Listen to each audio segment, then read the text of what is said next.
Okay, so this is gonna be a fun one. I'll just show you how to set basically any object you want on fire like this. So what's fun about this one is this technique is the easiest way to do it, but it's also the most, like the best looking way to get fire in Blender, I think. At least 99% of the time.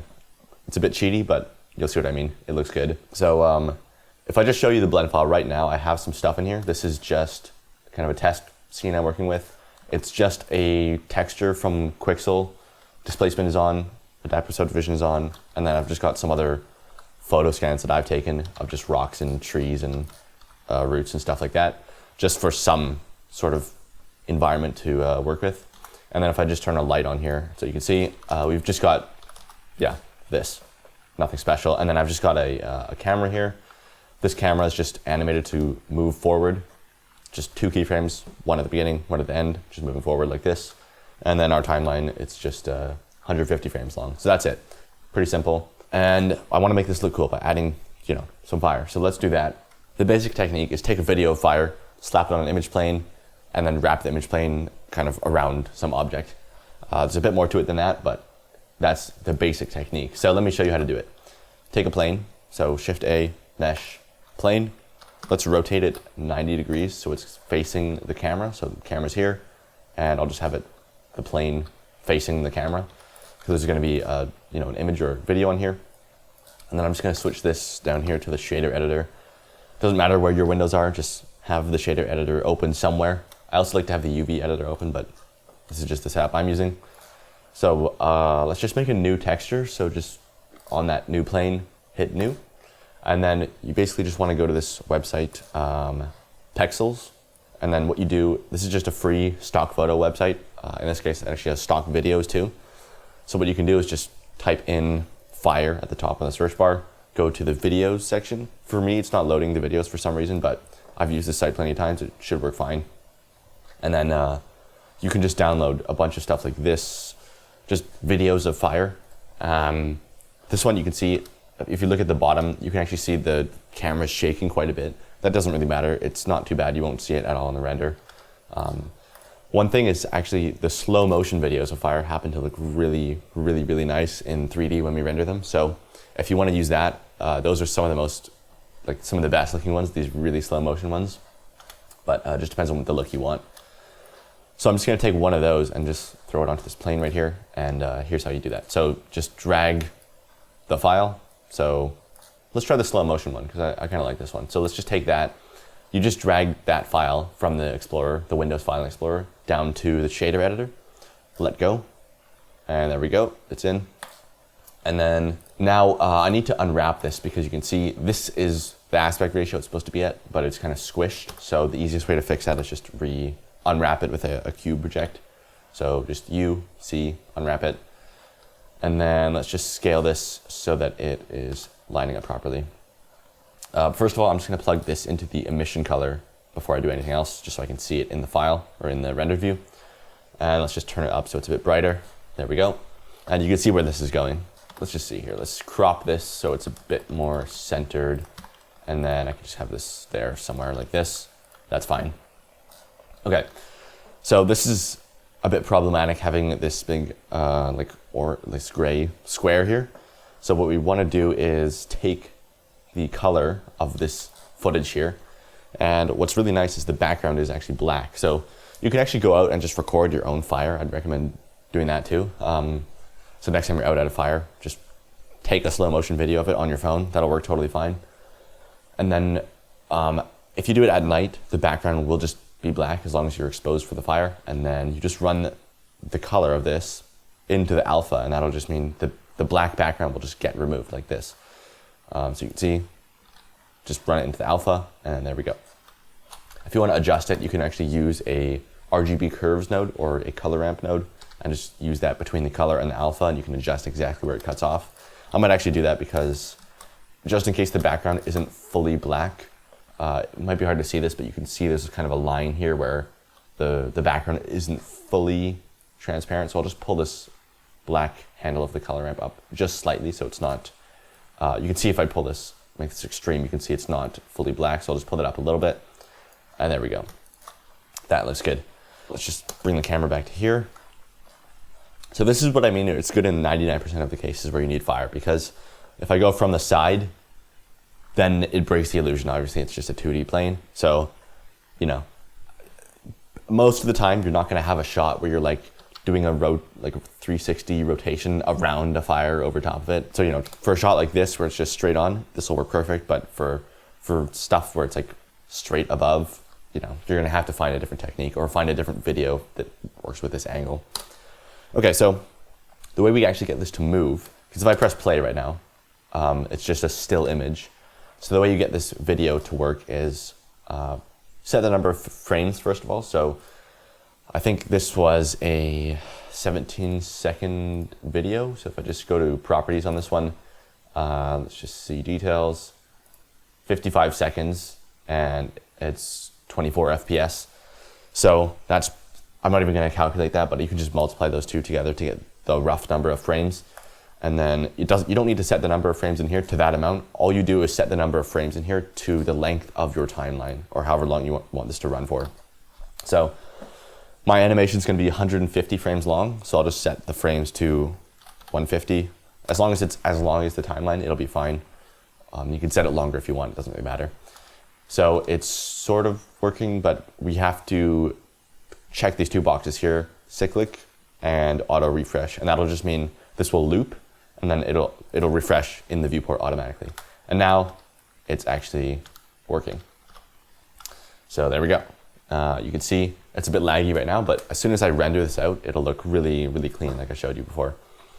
So that's basically it. You could stop there if you wanted to, but there's some things we can do to make this look better, quite a lot nicer. And the first one is, let's just take a mix node. This used to be the mix RGB node, but it's just called mix now. Set this to color and then multiply at the bottom here, because I want to multiply a color into this color. So you can just drop that in here. That's running into slot A. And then right now it's multiplying in gray, but I don't want that. I just want some more like orange, rich kind of fire color. So I'll just make this brighter and more orange like this.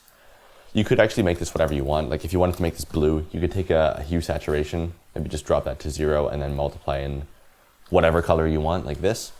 And then you could just get some really just fun stuff by, you know, manipulating the color however you want. You could also just use a hue saturation and just change this, the hue value.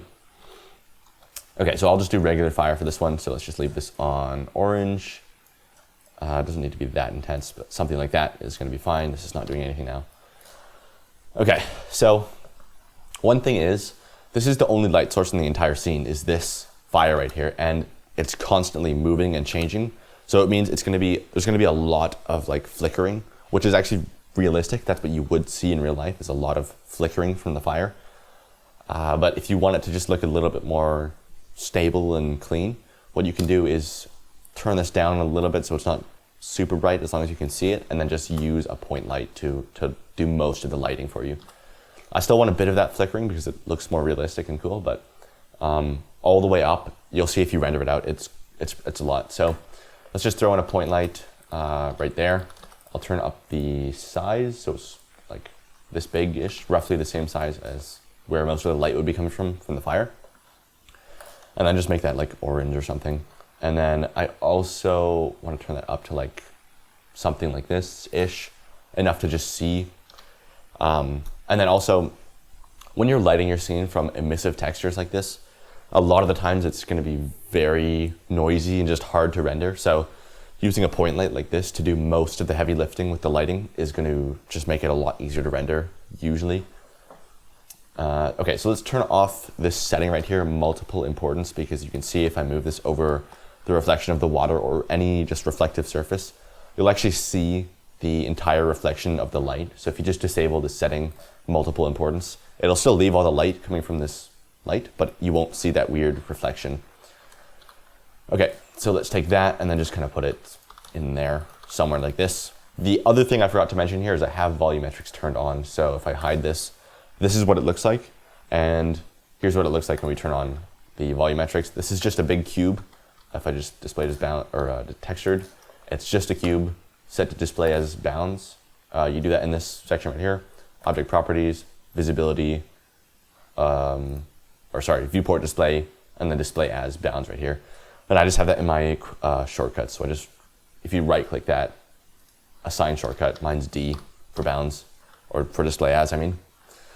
Okay, so then on that cube, I just have this material. Volume scatter, 0.02, anisotropy is turned up a little bit, 0.7, and there we go, that's it. And that just gives it a really nice look like that. And so you could stop here, but if you want to take it to the next level, what we can do is add sparks with a particle system like this. So really quick, if I were to render this out, I'll just show you the test render from the last animation. This is what it would look like. So looks pretty good. This is a different video of the fire. So mine, I used the more slow motion one, so it'll look a little bit different, but that's basically what it's going to look like at this point. So it looks pretty good. We could stop there. But if we want to add sparks and that next level of like realistic, nice touch to the fire, I'll show you how to do that too. So the way you do that is we need two things. We need an emitter object to actually emit the particles. And then we need a spark object, which will actually be the particle that comes out of that object. So let's do the spark first. So I'll just add a icosphere. We want as little topology as possible. You could even do a cube if you wanted, you probably wouldn't notice. But I'll just do an icosphere because it's more round. But honestly, a cube would probably be fine. And I'll just take the subdivisions down to 1. If you didn't see that, I'll do that again quickly. Subdivisions, we do not need much geometry. We need very, very little. So this will work fine. 1 subdivision. And then very simple material, just hit new, make the emission like this color or whatever, spark kind of color. And then we'll just scale that down. I'll just kind of move it off to the side somewhere. Maybe just turn it up to like 5 or something. Okay, so let's just create a plane roughly where that fire is, and then it doesn't need to be, you're gonna be able to see it, but once we turn on these settings, you won't be able to see it at all. So it doesn't matter if you can actually see it right here. So let's go to the particle tab here, press new, hit the plus. We're gonna be using the emitter setting. Let me just backslash and isolate this for a sec. This, I'm just pressing the slash key. That's the same one as the question mark beside the shift key. Backslash to isolate an object. And right now it's just dropping it out of the bottom. The way you fix that is we want to disable gravity, so it just kind of just floats around. I don't want gravity to be pulling this down really. What is it? Field weights. Gravity can just pull all the way down or close to it. And then they'll just kind of float around endlessly. And right now the velocity is set to 1 meter per second coming out of the normal. So whatever way this is facing, it'll just go out that way. But that's actually fine because the fire will be, you know, if you look at sparks from a fire, it'll be going, like coming out of the fire from a direction. So that'll be fine. Maybe I can even turn it up to like 2. Yeah, that'll be totally fine like that. And then the number, 1,000 will be fine, I think.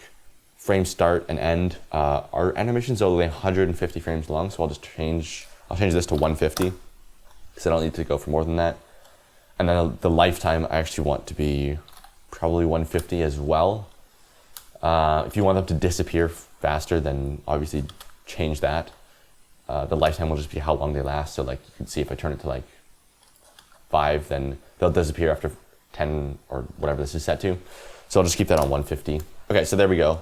We've got like some base level thing for sparks here now. So let's, what do we need to do?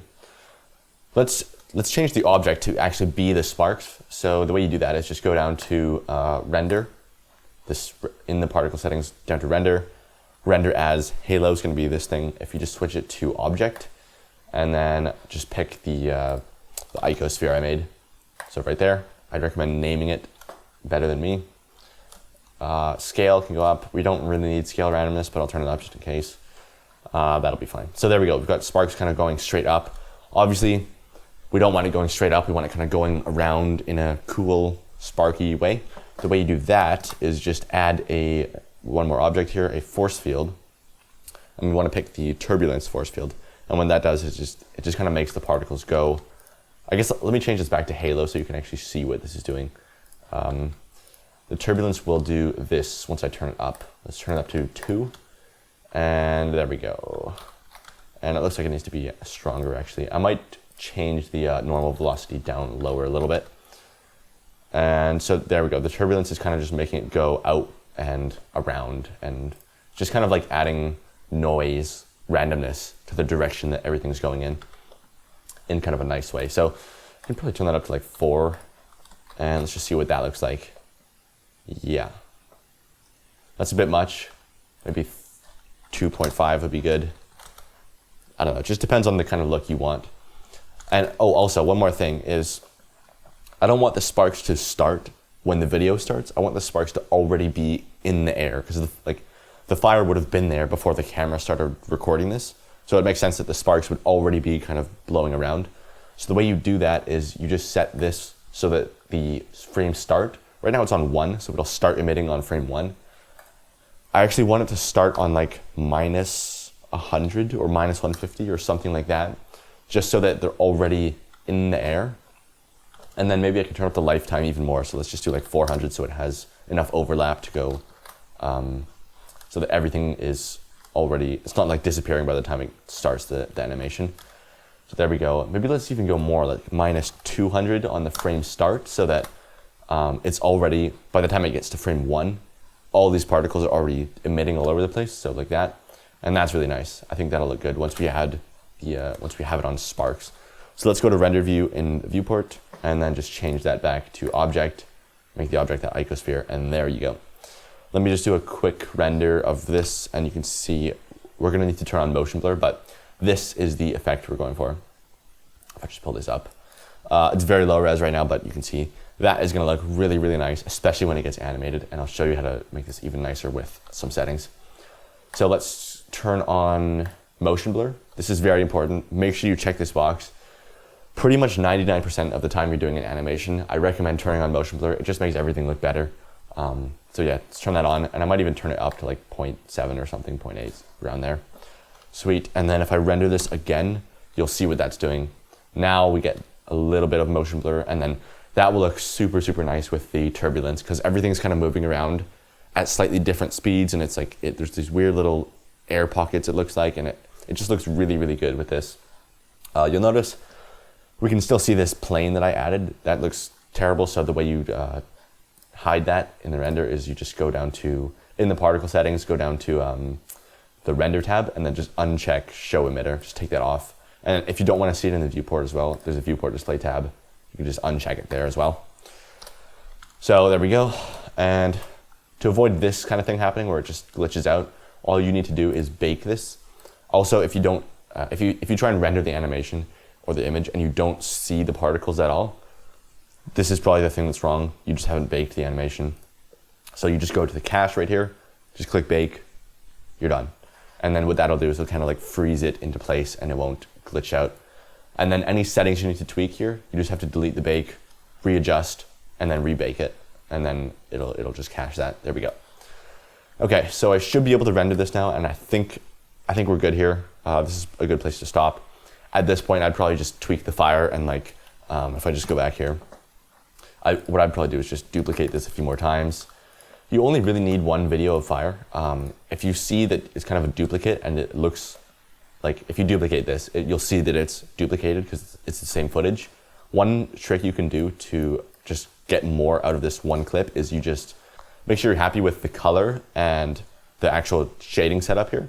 And then what you can do is just, when you press Shift D, I'll just call this fire. You can see there's a 2 right here. Anytime I duplicate that, that's the number of objects using this material. So I'll just click that 2 or that 3 that's right there. And then that will make this texture unique to this object. And what I can do is just change the offset on this video here. So I can just offset that to, maybe let's just up the frames to like 250 or something. And then just change the offset by a few frames, like 50 or something. And now, if I just bring this here, now you shouldn't be able to tell that it's a duplicate. It looks the same here, but in the actual render, it should be different, which I think it is, yeah. So even though it looks, I think my viewport needs to be refreshed, but even though it looks the same here, it is actually a different point in the fire, and so it won't look like the exact same clip, even if it's right next to each other. The other thing you can do if you want to like wrap this around is you can just subdivide this a bunch of times and then use proportional editing. Make sure this setting is turned off, correct face attributes, and you can just kind of wrap it around things like this. And that looks really cool sometimes if it's like coming out from underneath an object and it kind of wraps around it. So yeah, I'd recommend just going crazy with this. Just add as much of the stuff as you want, bring in as many different clips as you want, and you've got unlimited fire basically. And then with the sparks, it's just gonna look so good. Let's turn on depth of field really quick. So just camera, depth of field, I'll just focus on this thing. And then for the render settings, again, let's do 2000 by 2000. I'll just bring that up to 100. Output, I have a test renders folder here, but let's do a final render. Click this, and then I want to switch this over from FFmpeg video. I'm just going to do a PNG sequence. That's probably the best way to render animations, because if it crashes halfway through, it means you don't lose progress. It just stops where the last frame is rendered, because it saves it as a bunch of images, and you can just continue from wherever it left off. 24 FPS is going to be good for this. If you want to go higher, you can, but I kind of like 24 because it's like more cinematic, but do whatever you want there. And then, yeah, 2000 by 2000, I'm at 40 samples. That's going to be a little bit low. I'm going out for a bit, so I have a bit more time to just let this cook. So let's just do maybe 100. And that should be fine for this one. And I think I'm going to render this. So I'm just going to delete this and have only one thing of fire. Actually, no, I'll leave this in here because it's cool. And we'll just kind of put that there. Sweet. And it should be good. I might tilt the camera up slightly, and I think we're good. I could add a glare node, but I can't be bothered right now. So let's just go back here and then render this animation, because I think we're done. So before rendering, let's go to solid view. One more setting I forgot to mention that I have turned on is underneath performance here. So it's the camera, performance, and then I have this setting checked, persistent data. It just means it'll like take less time loading all the textures and information between frames. It might increase memory usage like it says here. So just if you have problems with that, double check that setting, but usually it just makes it a lot faster and doesn't cause any problems. So I recommend it. Okay, and then that's it. I'll show you this when it's finished. Okay, so here's the animation done. By the time I actually post this on Instagram, I think I'll set something else on fire. I'll replace the stump with something different, more interesting, but the technique will be the exact same as what I just showed you here. So yeah, if I was gonna tweak anything with this one, it would be just making the fire a bit smaller. Like it seems a little bit, just for the size of the flame, a bit oversized. So I'd probably actually just scale the plane down and maybe duplicate it a couple more times. But for a demonstration, this is good enough. But yeah, that's how you do that. That's how you make fire. Hopefully that was useful. Go and use this technique. I hope I see a bunch of people sending me various things on fire. And yeah, I'll see you around. Bye.